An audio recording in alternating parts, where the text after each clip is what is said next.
আপনি কি জানেন ঘড়ি কে আবিষ্কার করে? বাংলাদেশের জাতীয় বৃক্ষের নাম কি? জাতীয় স্মৃতিসৌধে কয়টি স্তম্ভ রয়েছে? বাংলাদেশের জাতীয় খেলার নাম কি?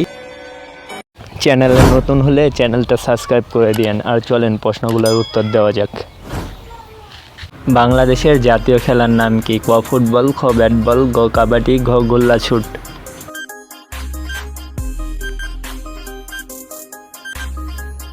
সঠিক উত্তর কাবাডি। জাতীয় স্মৃতিসৌধে কয়টি স্তম্ভ রয়েছে? ক 7টি, খ 5টি, গ 4টি, ঘ 3টি।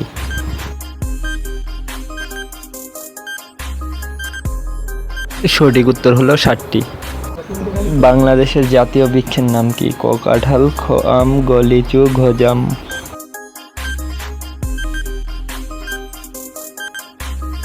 সঠিক উত্তর আম।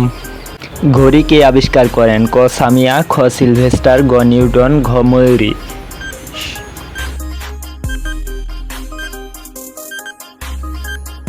সঠিক উত্তর হলো সিলভেস্টার। চ্যানেলটা সাবস্ক্রাইব করা না থাকলে চ্যানেলটা সাবস্ক্রাইব করে দিন। আগামী দিনের প্রশ্ন হচ্ছে কাগজ কে আবিষ্কার করে? কেউ পারলে কমেন্টে জানাই যায়।